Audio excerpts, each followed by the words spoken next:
Assalamualaikum warahmatullahi wabarakatuh.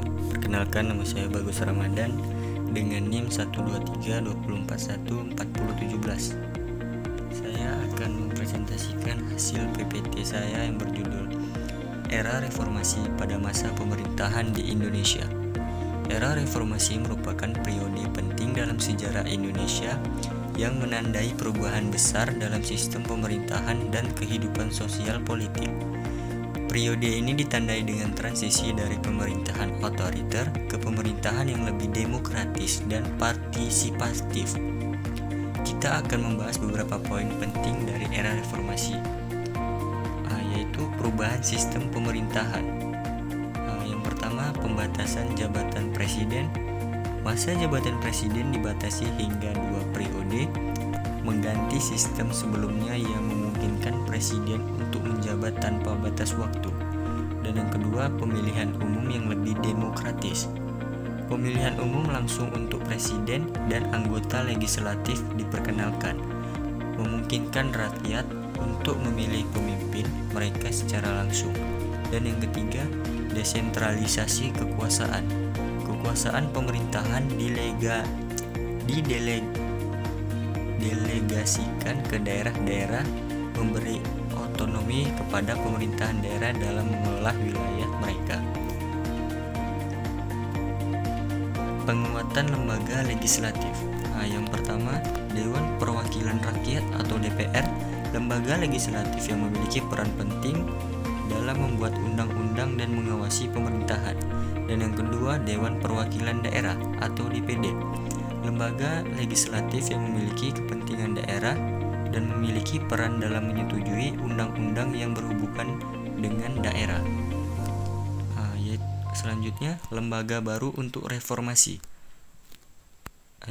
Pertama ada Mahkamah Konstitusi atau MK, lembaga peradilan yang memiliki wewenang untuk menguji undang-undang terhadap konstitusi. Dan yang kedua, Komisi Pemberantasan Korupsi atau KPK, lembaga independen yang bertugas untuk memberantas korupsi di Indonesia. Selanjutnya ada reformasi birokrasi dan hukum. Yang pertama ada efisiensi birokrasi, upaya untuk meningkatkan efisiensi dan efektivitas birokrasi kepemerintahan.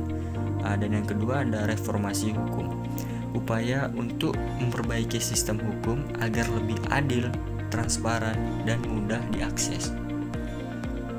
Selanjutnya yaitu ada kebebasan pers dan HAM. Kebebasan pers, ditetapkan kebebasan pers yang lebih luas dengan jaminan kebebasan berekspresi dan akses informasi. Dan yang kedua, hak asasi manusia. Apa yang disebut hak asasi manusia? Yaitu peningkatan perlindungan dan penghormatan terhadap hak asasi manusia yang telah dilanggar di masa pemerintahan sebelumnya. Dan yang ketiga, ada selanjutnya yaitu partisipasi publik dan masyarakat sipil. Yang pertama ada peran masyarakat sipil. Lembaga swadaya masyarakat atau disebut dengan LSM dan organisasi non-pemerintahan atau NGO semakin aktif dalam mengawasi pemerintahan dan memperjuangkan hak-hak warga. Dan yang kedua, partisipasi publik. Meningkatkan partisipasi publik dalam mengambil keputusan melalui dialog, konsultasi, dan berbagai mekanisme partisipatif. Selanjutnya, pemisahan Polri dan ABRI. Yang pertama ada TNI, Tentara Nasional Indonesia, dan yang kedua Polri atau yang disebut dengan Kepolisian Negara Republik Indonesia. Selanjutnya ada perubahan nama dan pembubaran departemen. Yang pertama, Irian Jaya menjadi Papua, perubahan nama wilayah sebagai bentuk penghormatan kepada masyarakat asli Papua. Dan yang kedua, pembubaran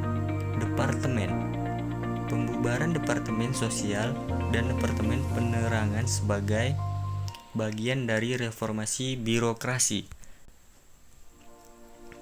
Selanjutnya kita masuk ke kesimpulan. Pertama yaitu demokratisasi.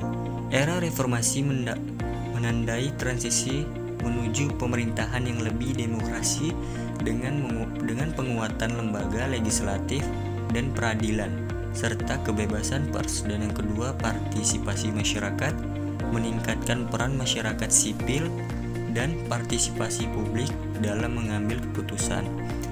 Dan yang ketiga, reformasi birokrasi, upaya untuk memperbaiki sistem birokrasi dan hukum agar lebih efisien dan adil. Sekian presentasi dari saya. Mohon maaf jika ada kesalahan.